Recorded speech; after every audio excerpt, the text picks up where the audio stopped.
Hey everyone, in this tutorial I'll show you how to fix Replit console errors in 2026.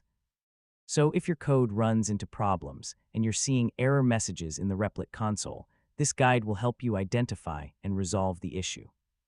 First, open your Replit project and carefully read the error message shown in the console. A lot of the time, the console tells you exactly what went wrong and where the problem occurred. Next, look for the file name and line number mentioned in the error. This will help you quickly locate the section of code that's causing the issue.